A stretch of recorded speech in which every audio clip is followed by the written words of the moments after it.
Alô, um, dois, três.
seguinte: eu quero ser livre como o vento. Quero ser livre como o vento.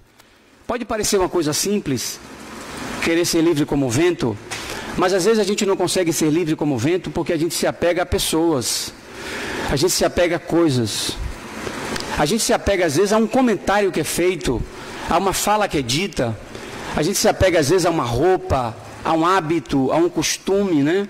A uma forma de andar, de dialogar, de dizer, a uma maneira de pentear o cabelo, que nos apega enquanto seres espirituais vivendo no personagem, que dificulta a nossa caminhada. A gente vê muito isso quando as pessoas adoecem ou quando as pessoas desencarnam. Aquelas que perderam o contato com elas, como elas ficam sofridas, amarguradas, e muitas vezes não aceitam aquilo que está acontecendo, tanto de uma doença quanto de uma desencarnação. Necessariamente não é por causa da pessoa ter ido embora, é pelo apego. Porque se tem uma coisa que nós temos plena consciência, é de que nós somos seres livres. Nós nascemos para ser livres de fato. Mas por que tanta dificuldade de se desapegar das coisas e das pessoas, se o processo tem que ser esse? É inevitável, não tem como fugir dessa realidade. É como se estivesse escrito na nossa psique: olha, isso vai acontecer. Pode acontecer amanhã, pode acontecer daqui a 5 anos, pode acontecer daqui a 10 anos. Você vai partir. Ou você às vezes vai sair do estado que você está morando, vai morar em outro estado por causa de uma questão profissional. Ou você vai ter que romper a relação com alguém, porque esse alguém não está atendendo às suas necessidades e a recíproca será verdadeira. Então a separação, o tornar-se livre, em que pese buscar outras maneiras de conviver, inclusive com outras pessoas, faz parte dessa estrutura. Ela não só disse essa frase, como mesmo casada com homem, ela era livre. E se sentia livre, e se comportava como uma pessoa livre. É tão interessante a liberdade dela, que teve um rapaz, o marido dela muito bonito, no filme era Richard Gere, aquele homem bonito, né? Ele estava mais jovem, inclusive, realmente ele é muito bonito. E o outro cara que fez o outro papel, um homem também muito bonito, que eu não me lembro o nome dele, mas eu conheço muito esse artista, esse ator. Ela termina gostando desse rapaz e se envolve com ele. E sem a menor culpa. Termina o relacionamento com ele, porque foi um escândalo. Não deu certo, não foi uma boa ideia. Mas a gente via que ela gostava de um e de outro. Aliás, é cabível, né? As pessoas gostarem de mais de uma pessoa. Necessariamente conviver não, vai depender de uma série de fatores. Mas gostar sim, a gente pode gostar de mais de uma pessoa. Inclusive gostar interessado, mas às vezes as coisas não podem ir adiante. Várias circunstâncias levam a isso. Uma delas é o compromisso com quem você está. Mas ela conseguiu viver desse jeito, teve relacionamento e viveu em paz. E terminou o relacionamento, digamos assim, fora do casamento, manteve a relação dele. O marido percebeu que ela tinha uma relação com essa pessoa. Os dois se conheciam, né? E manteve um certo equilíbrio, pelo menos é o que traz no filme, de uma pessoa que conseguiu independência. Viveu uma experiência e pronto. Aquilo não foi para sempre, mas ela de fato amava aquele homem que ela foi casada até antes de ter desencarnado. Isso traz uma ideia de uma pessoa que se sente livre, porque não só isso ela fez, como fazia outras coisas de decisão, da maneira de vestir, da maneira de andar, para onde ia, o que fazia, o que deixaria de fazer. Muitas vezes quando ela embarcava no avião para pilotar, para viajar, e às vezes levava 14 dias viajando no ar, a gente via que ele estava oprimido, com medo que acontecesse alguma coisa, mas ela ia na dela, às vezes uma preocupação natural, e ela ia e vivia e viveu a experiência dela até o fim. Uma pessoa eminentemente livre. Tornar-se livre na relação atual, no mundo que nós vivemos, onde as comunicações virtuais são tão rápidas, não é uma coisa simples. Há que se fazer um investimento na própria pessoa para entender esse processo, porque é tudo muito rápido. Eu tenho vivido experiências de me tornar uma pessoa livre, em que pese relacionamento, casamento, família. E hoje eu estava conversando com minha filha sobre uma pessoa que é casada, que tem filhos, dá atenção ao filho e não dá atenção ao casamento. Se a pessoa faz isso, a tendência do casamento é o casamento acabar. Porque se o casamento não é colocado, se não é regado, se não é colocado água ali, aquele casamento tende a acabar. E a relação com o filho, adoecer o filho. A ideia é que a gente consiga ter um equilíbrio entre o relacionamento do casamento e o relacionamento com os filhos. Porque antes dos filhos virem, estava o casamento. E os filhos, subentende-se que seriam um coroamento de um relacionamento de um casal. Os filhos vieram para ampliar o que existia. Então, se a gente deixa de viver o casamento, ou vive cuidando do filho, em detrimento do casamento, isso vai dar problema. Se a gente cuida do casamento em detrimento do filho, também vai dar problema. Então, a ideia é que se tenha equilíbrio e façam que as duas coisas sejam equilibradas. E aí minha filha não me entendeu inicialmente, achando que o filho tem que ser cuidado sempre. Eu disse, eu acho que o filho, quando criança, tem que ser cuidado sempre, porque é um cuidado natural que o próprio animal faz isso, é instinto. Mas chega uma idade que o filho já tem que começar a ser parceiro dos pais.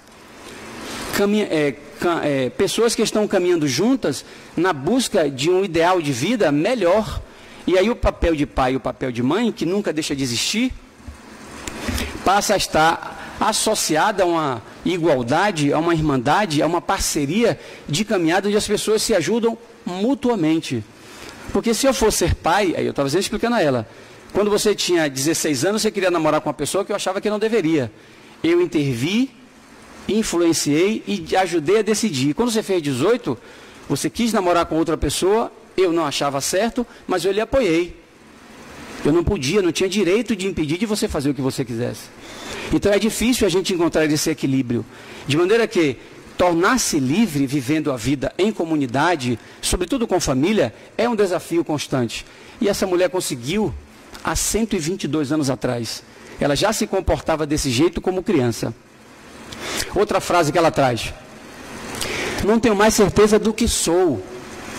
Isso traz a ideia que a gente pensando, lembrando de Paulo de Tarso, não sou eu mais quem vive, é o Cristo que vive em mim, parece semelhante a essa frase, há 122 anos atrás, por uma pessoa que não defendia uma religião, mas tinha um propósito de espírito de encontrar a si mesmo. Quando a entidade espiritual começa a comandar a vida do personagem, dentro de um contexto, naturalmente as pessoas que fazem isso, terminam não entendendo o papel delas enquanto personagem, mas tem uma visão muito mais abrangente, muito mais de totalidade na relação com o mundo, porque é o ser espiritual que está lidando com a vida. A gente tem um exemplo desse com Mahatma Gandhi. Mahatma Gandhi não defendia nenhuma religião. Ele defendia uma ética que era própria, era dele. Ele foi um homem autodeterminado para essa realidade. Ele não usou o pensamento do hinduísmo para defender a ideia dele e trouxe uma ética superior à ética que existia na época, sobretudo trazendo a não violência. Então você vê que já é um sujeito, já é um espírito, melhor dizendo, aliás, é um sujeito que está sendo comandado pelo ser espiritual que dirige esse personagem para interferir na vida social, dando qualidade de vida às pessoas, trazendo uma reflexão às pessoas, semelhante ao que ela fez. Trazendo essa liberdade para a mulher, a maneira de olhar para a vida, de entender a vida, e sobretudo caminhar com seus próprios pés, não dependendo de ninguém, e tentando construir uma imagem pessoal da realidade que se tem, já era um desafio muito grande há tanto tempo atrás.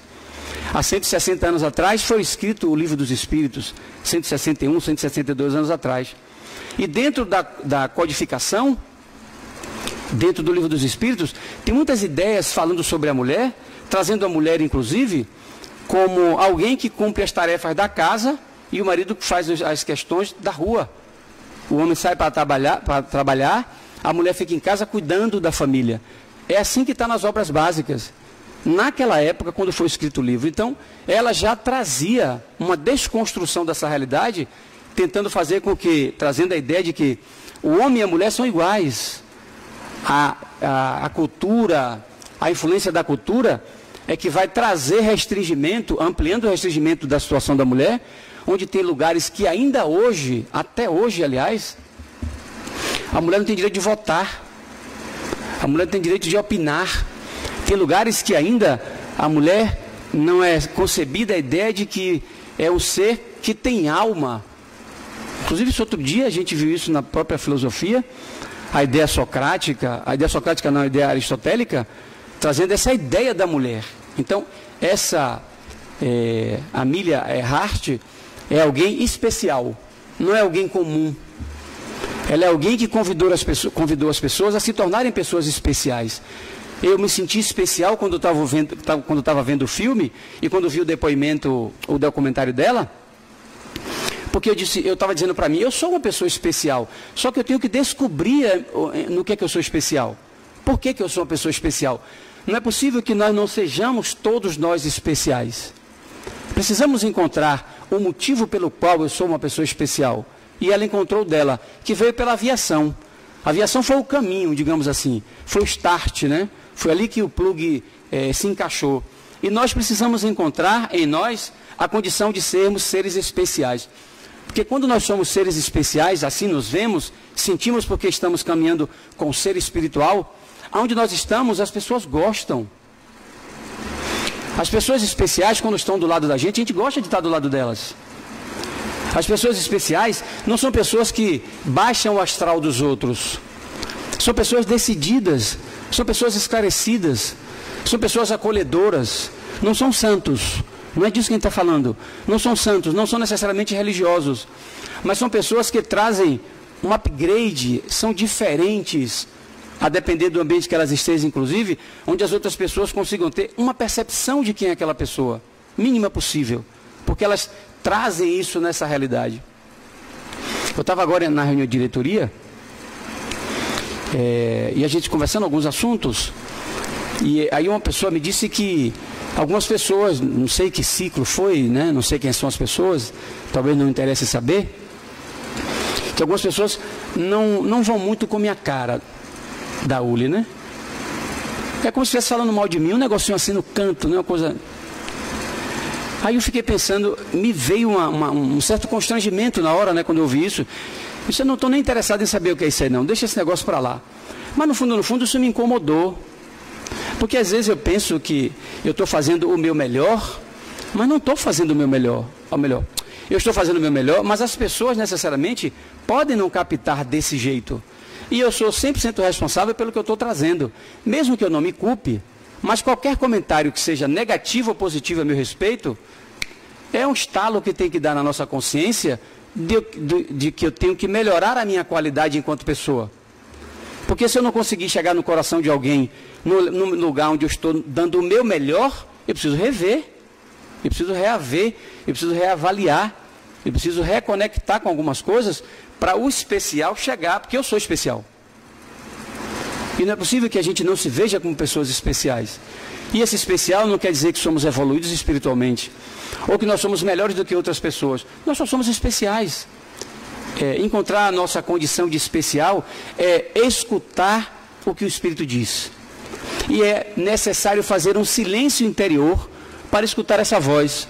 E o silêncio interior não tem a ver com nós fazermos silêncio com a oratória, calar a boca. É fazer silêncio interior é uma técnica interessante que eu descobri recentemente.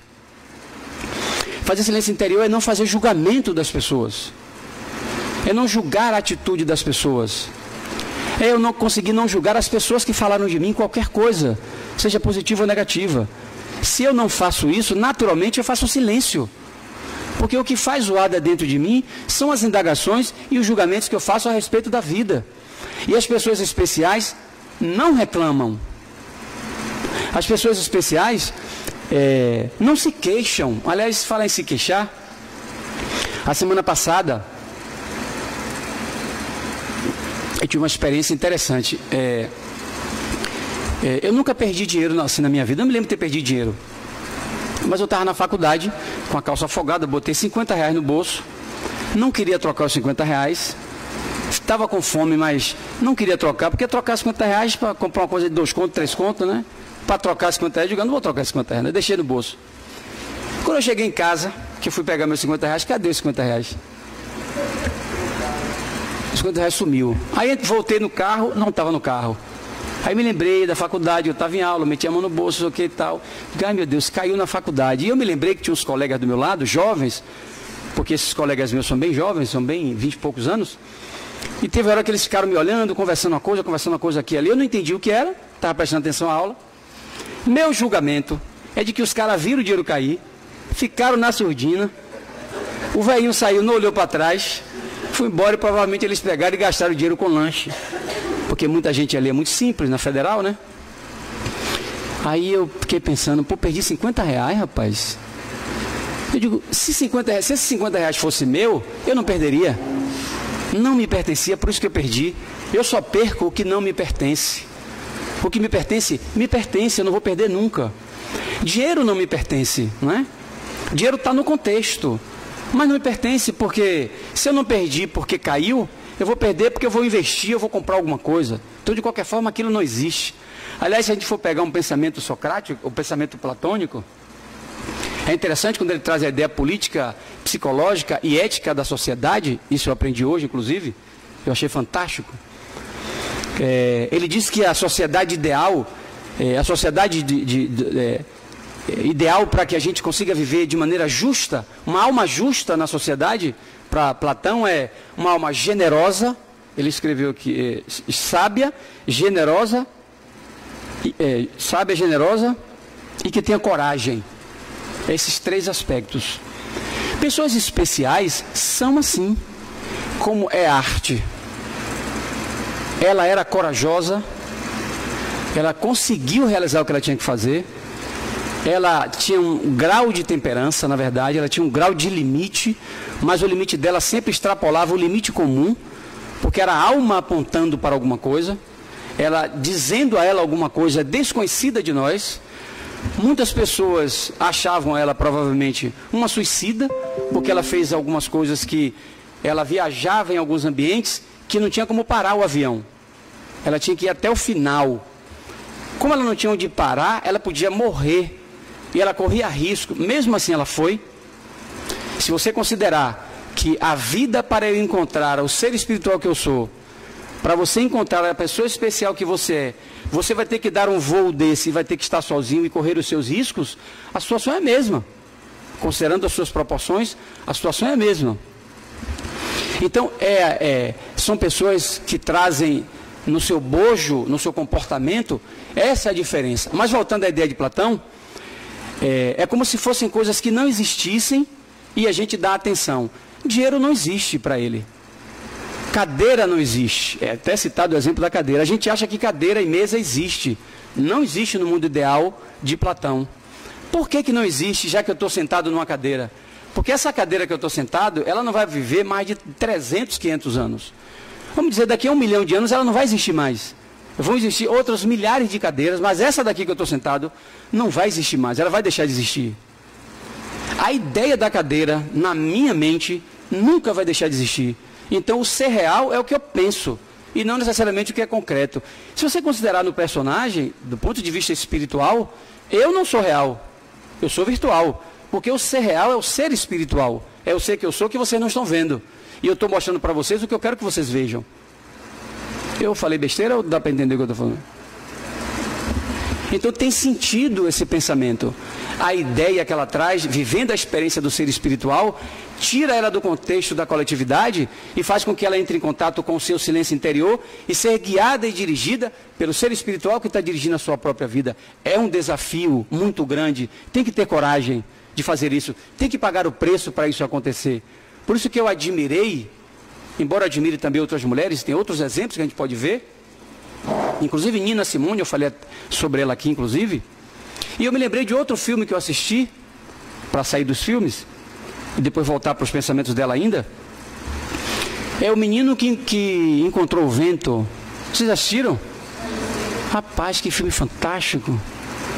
Chorei umas 5 vezes no filme. Umas 5 vezes. Me emocionei muito com o ator, o menino, o ator, o adulto, o pai. Fantástico, é um ator, né? Extremamente competente, né? A mãe, uma cena que a mãe diz assim à filha, né? Você só vai entender o que eu vou fazer no dia que eu cortar meu braço para te alimentar. Só mãe para fazer isso, né? Só mulher, só quem dá vida para fazer isso. Dificilmente o homem faria isso. Não estou dizendo que os homens não fariam, mas você vai contar de dedo o homem que cortaria o seu próprio braço para alimentar a vida do filho. E ela já disse isso: se eu precisar, eu vou cortar o meu braço para você comer, se você não tiver o que comer. É um filme que traz uma história da África, né? De um país que vive numa miséria absurda. E fazendo uma comparação, no Brasil, aqui em Salvador, se você plantar ali no asfalto milho, nasce milho, não é? Onde você plantar qualquer coisa aqui, nasce. Se você furar aqui esse chão, vai encontrar água, né? Se você no asfalto em alguns lugares, se você fizer cavar profundamente, é capaz de você encontrar petróleo. Na África, os caras plantam, não nasce. Por causa do sol, né? Seca demais, não molha, não tem água, não consegue resolver o problema. É muito difícil reencarnar num continente daquele, né? Reencarnar num país africano, na situação atual, sobretudo. E o filme retrata um menino igual a Milha. Ele tinha um propósito, ele tinha um ideal, alguma coisa aconteceu nele que ele disse, eu tenho como resolver o problema. O pior é que as pessoas não acreditavam nele, né? Ninguém levava fé, inclusive o pai, a quem ele depositava uma extrema confiança, né? Um extremo respeito. Eu acho que a relação daquele pai e daquele filho do filme, que é uma história original, porque eu botei depois no YouTube para ouvir, ele dando palestra e tudo mais, ele faz engenharia e tudo mais, né? É engenheiro, melhor dizendo. Um menino baiano ia encarar o pai, viu? Um soteropolitano aqui, ia terminar encarando o pai, ia emendar o bigode com o pai, para resolver o negócio. Ele respeitou até o fim, sem desrespeitar o propósito dele de fazer aquilo acontecer. Então, é também alguém que quem está comandando aquele negócio ali, extrapola o personagem. O personagem só é um veículo, uma ferramenta que está sendo usada para realizar algo muito maior. Porque a partir dele, aquela zona, aquela região, aquelas pessoas, tem outra conotação de vida, outro propósito de vida. As coisas mudaram e muito por causa desse movimento. Então, sintonizar com isso é algo inerente a qualquer um de nós. Se você está vivendo qualquer dificuldade, qualquer problema, seja ele qual for, certamente já bateu em sua porta a solução, o caminho a seguir, de que forma isso vai acontecer, depende de você escutar isso. O ser espiritual que está em você, que é você mesmo, certamente está lhe trazendo e apontando situações favoráveis a você encontrar essa realidade. Só que nesse tumulto e nessa zoada interior que a gente vive, às vezes fica difícil captar o que é que o ser espiritual quer realizar. Fica difícil o contexto. Mas uma frase dela, ela diz assim, vim realizar uma coisa que tinha que mostrar para mim. Então ela veio realizar algo para ela própria. Do que ela está falando? Ela está falando de uma realização do ser, o personagem ou o ser espiritual? Se o que ela realizou mudou a história da humanidade do ponto de vista do feminino, o olhar do homem e da sociedade para a mulher, pelos recordes que ela bateu, teve um recorde que ela bateu, inclusive, que nenhum ser humano tinha feito ainda. Não foi um homem ou uma mulher, não. Nenhum ser humano tinha realizado aquela viagem e ela foi a primeira pessoa a realizar aquela viagem. Então ela mudou a estrutura, mudou o conceito, a forma de pensar sobre a vida. Sobretudo no feminino, na mulher. Aliás, recebeu cantadas assim interessantes, eu achei. Uma outra frase dela é: todas as coisas que eu nunca disse estão aqui nos meus olhos. Isso me tocou muito. Todas as coisas que eu nunca disse estão aqui nos meus olhos. E eu fico vendo como as pessoas às vezes não olham nos olhos dos outros, né? Sobretudo profissional de psicologia, atendendo pessoas, terapeuta, o espírita atendendo na casa espírita, olhar nos olhos das pessoas, não olhar nos dois olhos não, porque olhar nos dois olhos não é possível, né? Só se a pessoa fosse vesga, alguma coisa assim. Tem que olhar no olho só, você tem que escolher o direito ou o esquerdo e olhar no olho da pessoa. Você entra na vida da pessoa. Às vezes eu estou atendendo, tem pacientes que me olham, que eu fico constrangido, eu baixo os olhos. É como se a pessoa estivesse entrando na minha intimidade. E ela traz isso nessa revelação dela. Olhar no olho, né? Enxergar dentro. Você conquista uma mulher, eu vi isso da minha psicóloga na terapia essa semana, ela me dizendo, Luciano, uma mulher conquistada, quando você olha no olho dela. Quando você olha no olho de uma mulher, ali você toca na alma de uma mulher. Penso eu, que também do ponto de vista do masculino, né? Quando se toca numa mulher ou num homem, do ponto de vista do olhar, você enxerga coisas. E coisas dentro de uma subjetividade. Não é dentro de algo concreto, porque você vai imaginar o quê? Eu não sei o que é. Eu só sei que tem uma coisa. Você reparou isso? Às vezes a gente gosta de uma pessoa, até se apaixona por uma pessoa, a gente atribui ao jeito, com o tempo a gente atribui ao jeito, ao cabelo, à roupa, não sei o que, qualquer coisa. Mas quando a gente vê a pessoa de cara, a gente diz assim, meu Deus, tem alguma coisa. E a gente não para mais de pensar naquilo. É isso que é o mecanismo que talvez esteja se falando dessa subjetividade, apontando para o ser espiritual na vida, para lidar com a vida, para lidar com as coisas. Então, olhar no seu próprio olho. Quantas vezes a gente faz isso durante o dia, ou durante o mês, ou durante o ano? Qual é a hora que você para no espelho para olhar os seus olhos? Os seus olhos, né? É comum a gente parar no espelho para pentear o cabelo, né? Para se pintar. Embora eu não me pinte, mas às vezes eu tenho até vontade de me pintar para ver como é que ficava. Aliás, homem só se pinta em época de carnaval, né? Quando vai sair vestido de mulher, que eu acho aquilo bacana. Eu estava até dizendo à minha psicóloga na terapia, ela estava com um vestido muito bonito, colorido, né? Eu disse, pô, eu tenho tanta vontade de usar vestido. Um vestido colorido desse, ou uma saia colorida, né? Tenho muita vontade de usar, mas eu não posso, né? Imagine eu aqui no Centro Espírita, como presidente, em pé aqui do lado, né? Com vestido colorido, com alçazinha aqui assim, uma coisa, né? As pessoas vão olhar, meu Deus, por que esse homem está fazendo isso? Ninguém vai entender nada, né? Eu tenho vontade de fazer isso na faculdade. Na faculdade eu posso fazer, porque na faculdade você encontra todo tipo de gente. Todo tipo de manifestação na Federal você vê, às vezes eu fico olhando assim, meu Deus, por que essa pessoa se veste assim?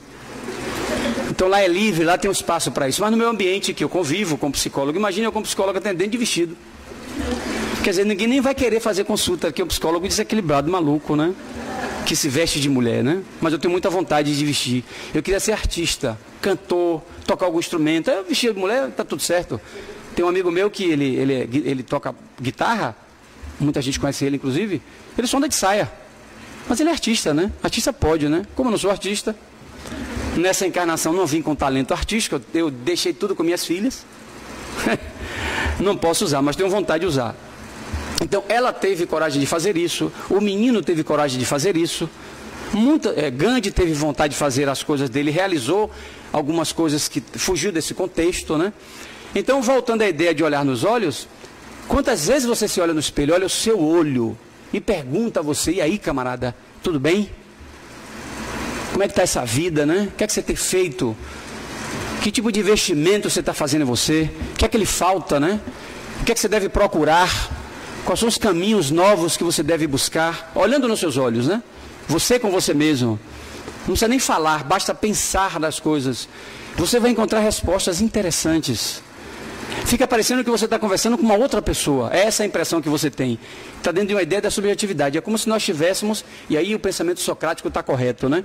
Nós somos a priori. Existe algo do subjetivo, do mundo real platônico, que vem comigo independente da minha realidade. Um exemplo é, ele acha que ele trata isso como reminiscência. Alguém aqui, eu poderia perguntar, quem não sabe andar de bicicleta? Tem gente que possivelmente não soube andar. Inclusive eu tenho uma filha que não sabe andar de bicicleta e teve bicicleta. Mas ela é tão impedida de andar de bicicleta que acabou não aprendendo a andar de bicicleta. Aí a gente vai dizer, não sei, mas do ponto de vista platônico e socrático, nós sabemos andar de bicicleta, a gente tem que redescobrir isso. Como nós sabemos de matemática, precisamos redescobrir a matemática. É ter contato, fazer investimento nisso, que volta a ideia da matemática em você.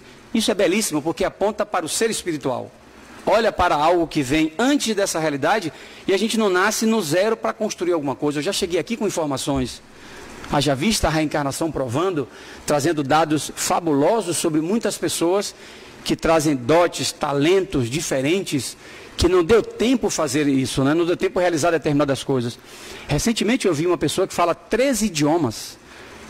13 idiomas, dentre os quais 5 não existem mais. Aprendeu aonde? Veio de onde esse negócio? Só pode ser reminiscência platônica ou a reencarnação que Kardec traz com a maestria absoluta, né? Então, não acreditar não, né? Que a reencarnação não é uma questão de crença, é uma questão de convicção, né? Não acreditar na imortalidade do espírito também não é mais uma questão de crença. Hoje é uma questão até de certa forma de ignorância, não olhar para isso, né? É uma limitação do indivíduo que não consegue ver desse jeito. E a última frase dela: todos têm o seu oceano para voar. Todos têm o seu oceano para voar. De onde essa mulher tirou essa ideia? Provavelmente dos voos muito gigantes que foram dados por ela. Mas eu quero olhar ela nessa frase olhando para a alma. Tem um oceano que é o meu mundo interior. Tem um oceano que é a minha inconsciência de muita coisa, que é muito maior do que isso aqui que a gente vive. É muito maior do que o planeta. A dimensão não tem como se dimensionar. Tem um filme de Krishna, na história da Índia, onde ele está sentado comendo terra. Ele está enchendo a boca de terra, comendo terra, e a mãe dele vê e vai desesperada para socorrer, para ele não morrer, porque ele está comendo terra. Aí quando ela abre a boca de Krishna, dentro da boca ela vê o universo. O universo está dentro dele. Krishna é um deus, né? Hindu, digamos assim. Porque o universo está dentro de mim. Se eu sou o ser espiritual, só existem duas coisas na verdade. É Deus e o Espírito. Todas as outras coisas, inclusive o universo que a gente vive, só existe e está aí por causa do ser espiritual. Porque Deus não botou nenhum ser com capacidade de abstração e de razão e de lógica para dirigir tudo isso que está acontecendo aí. O único ser que consegue lidar com isso no seu comando, até influenciando nisso, é o ser humano. A natureza é desafiadora para o ser humano o tempo inteiro. E o ser humano cria capacidade de romper a barreira da própria natureza. O avião só faz o que faz porque o homem teve inteligência para superar a natureza. Porque se fosse depender dela, o homem não iria voar. Então, assim como a gente está vendo grandes avanços nesse sentido, outros avanços terão, onde a gente percebe que eu preciso dominar a natureza, eu preciso concluir que a natureza, eu não posso mudá-la, mas eu posso controlar o que acontece dela para mim. Então, é uma riqueza muito grande, né? Perceber desse jeito. Então, eu quis falar dessa grande mulher, até porque eu convivo com mulheres, a maioria dos meus pacientes são mulheres, e não é fácil conviver com as mulheres. É difícil, eu convivo com duas, e às vezes eu digo, o que é que eu estou fazendo aqui? Porque eu não entendo. Mas não entendo porque elas não são boas, ou porque eu esteja fazendo qualquer julgamento de bom ou de ruim. É porque é um oceano de coisas muito maior do que o oceano que eu consigo captar. Então é um desafio para o homem constante conviver com mulheres, porque a gente tem muito que aprender convivendo com elas. Muito que aprender. Mas só conseguiremos aprender convivendo com elas, desenvolvendo a nossa capacidade, da nossa ânima, a nossa mulher interior, para ter escuta para o que elas falam. E por incrível que pareça, eu tenho constatado isso ao longo de um tempo, muitas coisas que são ditas pelas mulheres, e aí não são as minhas, mas pelas mulheres, deveria ser levado em conta muitos detalhes do instinto, da percepção de determinadas coisas, que nós homens, aí me coloco naturalmente, a gente olha e diz assim, meu Deus, que maluquice. Quando a gente vai ver no fundo, muitas coisas que são ditas, lá no fundo termina dando naquilo que aquela pessoa falou, efetivamente falou. Como nós somos muito lógicos, os homens, a gente não liga para muito detalhe, muita coisa. E é impressionante como as coisas acontecem e a gente não dá atenção a isso. Então, a reflexão, trazendo essa mulher, é olhando para mim. Eu acho que é uma mulher que serve de referência para mim, para as mulheres que eu convivo. E como vai ser bom eu conseguir esmerar minha vida olhando para o feminino. Certamente eu me tornarei um homem, muito mais másculo, já que eu sou hétero, né? E vou conseguir me dar muito melhor com as mulheres que estão aqui fora, porque eu preciso descobrir a mulher que está dentro de mim. A mulher que está dentro de mim precisa ser reconhecida por mim. Acho que a Aline Earhart conseguiu fazer esse trabalho com o masculino, ou que era do masculino, porque ela entrou em contato com o masculino dela. Então ela era o feminino, entrando em contato com o masculino, para realizar um trabalho masculino como feminina. Para realizar um trabalho maior e perceber a minha questão espiritual maior, eu tenho que realizar o meu feminino sendo masculino. Senão eu não alcanço o tom, a sintonia, a cor, a sutileza, o detalhe, que quem vem composto disso com muita grandeza, certamente é o feminino. Muita paz.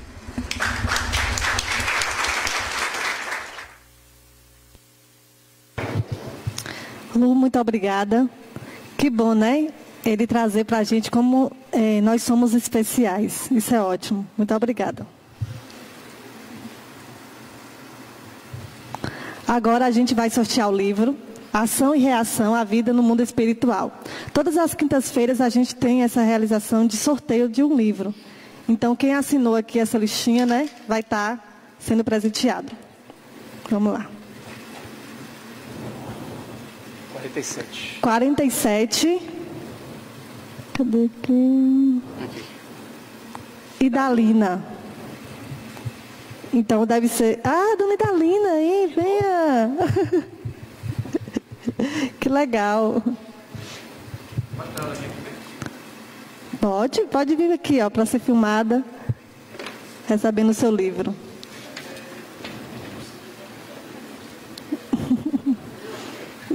Que legal.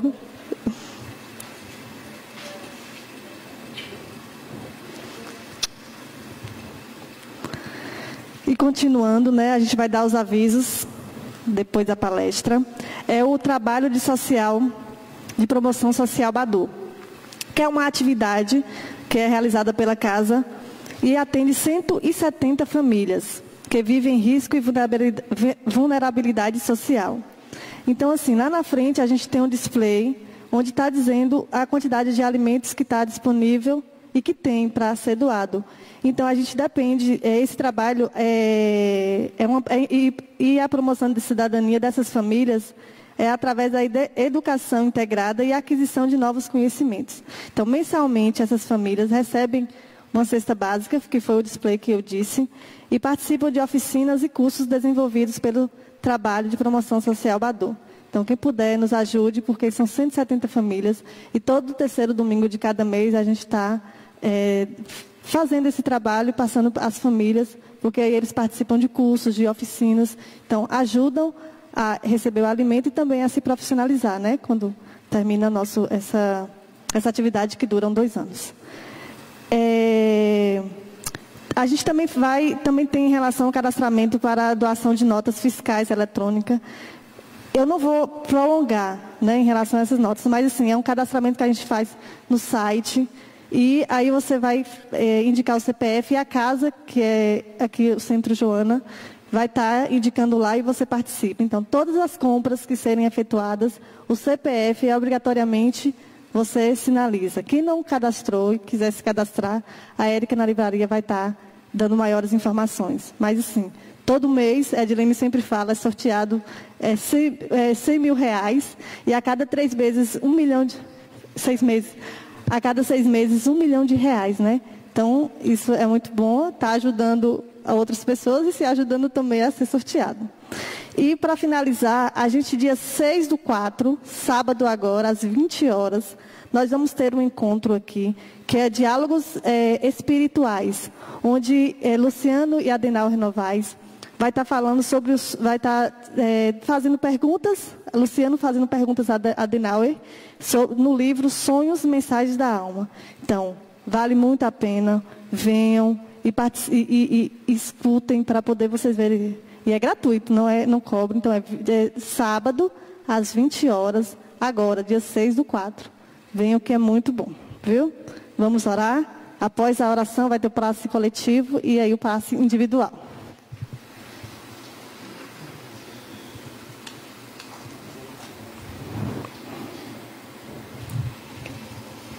O bolso para não quebrar.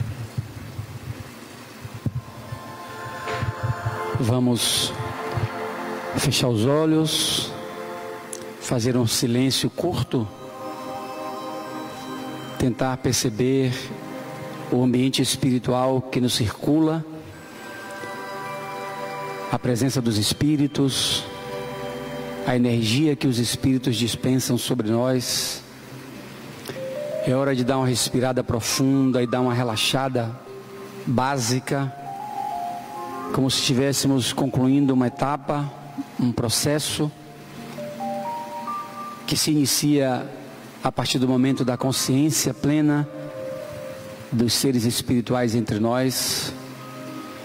Pedimos aos médiuns passistas que se distribuam no salão para o passe coletivo e nós outros permaneçamos, sobretudo buscando o nosso mundo íntimo, falando com nós próprios. Talvez possamos aproveitar e indagar aos espíritos, perguntar, dialogar, conversar. Em breves momentos, aquela pergunta que você quer fazer, aquela reflexão, Não lhe custa nada. Esse é um momento muito bacana para isso. O silêncio interior está feito, o silêncio externo está pronto. O seu desejo, sua vontade está presente. É só ter calma e sentir que as coisas mudam a partir do momento que eu faço de fato isso. Meu coração muda, minha vibração muda, meus olhos brilham, meus sentimentos melhoram, minha percepção da vida melhora também. A energia que circula me anima, me renova, me tranquiliza. Esse é um dos propósitos de estarmos aqui, buscando paz, amor, harmonia e luz. Amigo e mestre Jesus, amigo inseparável de todos nós, nos abençoa, nos ilumina. Permitas que continuemos buscando cada vez mais ampliar a nossa consciência e seguir os nossos passos, tentando desvendar os nossos segredos e encontrar a nossa alma. Que a tua paz, o teu amor, Jesus, envolva a todos nós, hoje, agora e sempre. Quem quer tomar passe individual, pode fazer a fila no corredor.